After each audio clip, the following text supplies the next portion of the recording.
Hansel and Gretel. Many years ago, there was a woodcutter. He lived deep in the forest with his wife. She was a kind and gentle woman. They had two children, Hansel and Gretel. The family did not have much money, but their home was always cozy and warm, and the children always had soup and bread to eat. They never went hungry. One year there was a terribly cold winter, and Hansel and Gretel's mother became ill and died. In time, the woodcutter married another woman, but she was not kind and gentle. She was cruel and selfish. She wanted to be rich.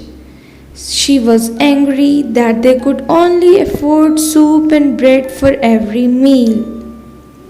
The stepmother was especially cruel to Hansel and Gretel because she believed they were the reason the family was so poor.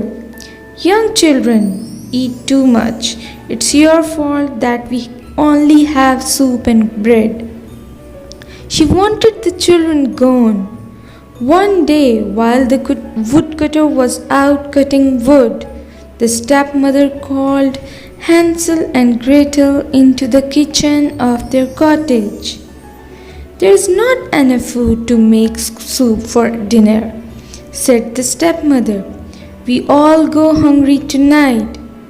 Go into the forest and pick some mushrooms to make a mushroom soup. I know where the best mushrooms grow." Hansel and Gretel were scared. They knew the forest was deep and dark and that it was to get lost. "Don't worry, I have a plan," whispered Hansel to Gretel. He went to the back of the house and filled his pockets with white pebbles from the garden. Then the two children started walking, following their stepmother's directions. Every few steps, Hansel dropped a little white pebble on the ground. They walked for hours, but they did not find any mushroom. Hansel waited until the moon was bright.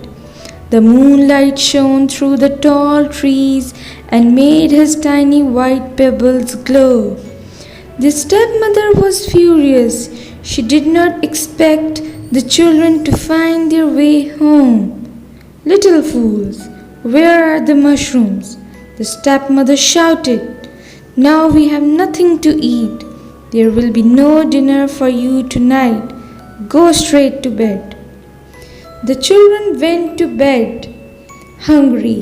The next morning, after the woodcutter left for work, the stepmother woke the children up.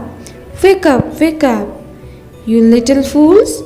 Today is your father's birthday, and I want to make an apple pie for his birthday dinner. Go into the forest and pick some apples. This time I will come too. I know where we can find a big apple tree."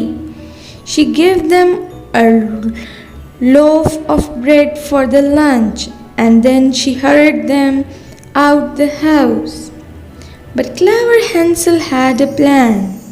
He did not eat his bread for lunch. Instead, he tore it into tiny crumbs. Every few steps, he dropped a crumb to mark the path. They followed their stepmother down the path around a corner and through the forest. Further, said the stepmother. The children walked deeper into the forest, but they did not see the apple tree. Hansel and Gretel walked and walked deeper and deeper. No apple tree. But there was no reply from the stepmother. She was gone. He turned around to find the crumbs, but they were gone. The hungry birds had stolen every piece of bread. That night, the children slept in some soft bushes to stay warm. When they woke up, the sun was shining, the birds were singing, and there was sweet, delicious smell in the air. I am so hungry, said Gretel. I think I smell cookies. Look, said Hansel, pointing a house. Hansel was starving, so he ran to the house and broke off a piece of the wall. This tastes like a lemon cookie, he said, surprised. They were just about to try a piece of the purple candy door when it quietly swung open. Hello, said an old woman from behind the door. Do you children like sweets? I have more inside the house. Come in, don't be afraid. As soon as Hansel and Gretel were inside, she slammed the door and locked it. The children were trapped. The witch grabbed Hansel by his wrist. You are too thin, she said. I must fatten you up before I eat you. Then she threw Hansel into a cage and locked the door. Hansel began to cry. Please don't eat me, he begged. But Gretel stayed calm. Don't worry now, I have a plan, whispered Gretel. Then Gretel snuck over to her brother and she gave him a twig. Tomorrow morning the witch will see if you are fat enough to eat. When she comes, give her this twig instead of your finger, she ordered. Next morning, when witch come to see the Hansel, and Hansel gave the twig in her hand, the witch thought, the boy is not becoming fat. I should roast him. She heated up the oven, and when the witch bent down to look at the bright orange flames, Gretel quickly pushed her into the oven and slammed the door shut. That was the end of the witch.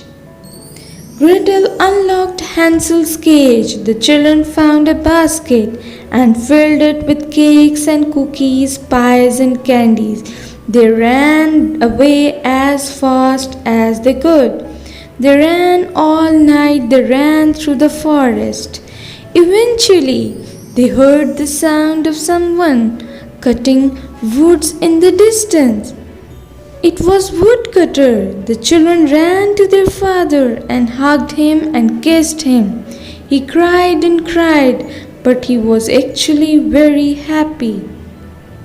Hansel and Gretel told the woodcutter the whole story. He ordered the stepmother to leave the house immediately and never return. Hansel and Gretel never saw their stepmother ever again.